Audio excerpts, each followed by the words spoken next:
Na segunda parte da aula pública sobre o futuro da Petrobras, Sérgio Gabrielli responde a perguntas do público da UFABC de São Bernardo do Campo.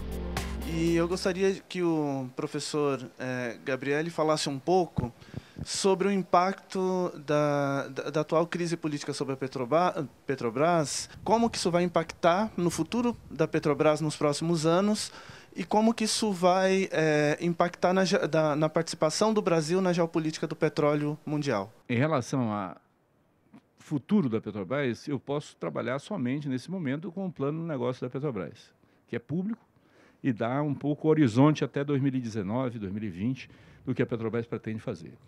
O que está explícito no plano de negócio da Petrobras é que ela vai ser uma empresa muito menor do que ela é hoje. O que está explícito é que ela vai focar a atividade no pré-sal brasileiro, no pré-sal já concedido brasileiro. Portanto, está explícito que ela não vai criar novas áreas exploratórias significativas, está explícito que ela vai vender grande parte dos ativos que ela tem nas outras áreas, portanto, será uma empresa semelhante ao que se pretendia fazer de 98, quando terminou o monopólio estatal do petróleo, até 2003. Então, essa é a visão que eu tenho do futuro da Petrobras, dado o plano de negócios hoje em vigor na empresa.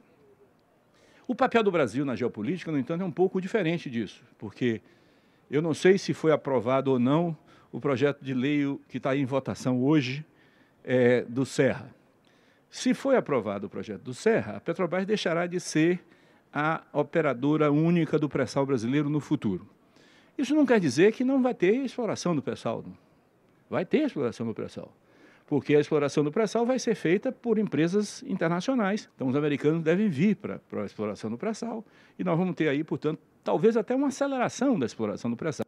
A custos maiores, portanto, com apropriação de receita pelo setor privado maior. Isso não quer dizer que o Brasil vai deixar de ser importante na geopolítica mundial do petróleo, porque ele vai produzir mais, como não tem refinaria, vai exportar mais, vai ser uma fonte de exportação.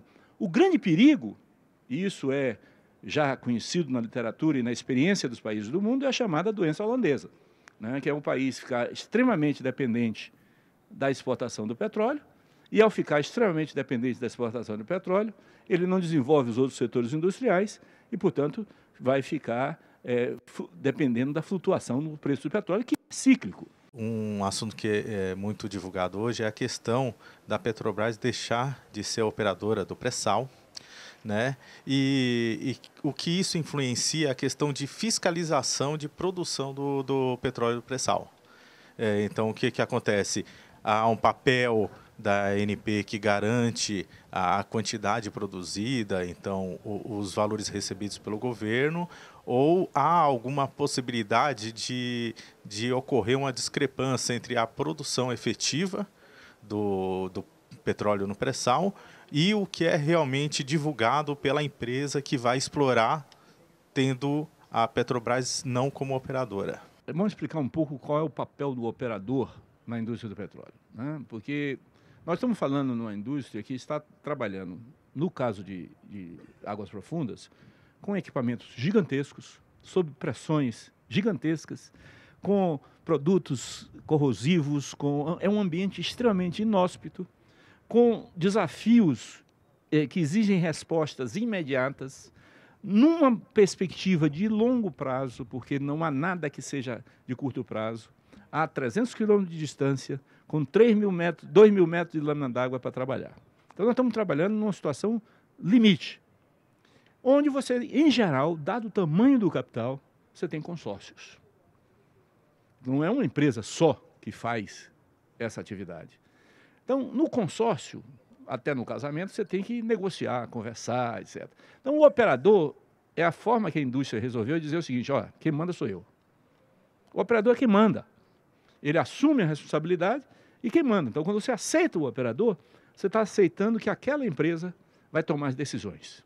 Ser operador único significa que você vai ter, para todas as áreas do pré-sal brasileiro, um operador só, que é a Petrobras. Vai ter vários sócios, mas é um operador só. Então, quem toma as decisões são a Petrobras, é a Petrobras. Com isso, você tem escala. Ao ter escala, você viabiliza a indústria nascente. Você viabiliza, por exemplo, se eu vou ter que contratar 29 sondas para perfurar, eu posso fazer com que a indústria brasileira de naval crie estaleiro para construir 29 sondas. Porque se eu vou contratar uma sonda só, você não vai construir uma indústria naval aqui para fazer uma sonda. Portanto, eu acho que o efeito do operador único é muito mais sobre a cadeia produtiva do que sobre a fiscalização da produção. Por quê? Porque a fiscalização da produção é feita pela ANP, não é pela Petrobras. A fiscalização da produção é feita pela ANP e, no caso de partilha de produção, ela é principalmente feita pela PPSA, que é uma empresa 100% estatal, que foi constituída só para isso. Não acho que, portanto, que a tendência seja aumentar a má informação sobre a produção no caso da operação única. Há, no entanto, um efeito nocivo, extremamente nocivo, sobre o conteúdo nacional. Por isso, eu acho que eu sou contra, por exemplo, tirar a Petrobras, fortemente por causa do impacto dantesco que vai existir sobre a indústria brasileira de fornecedores.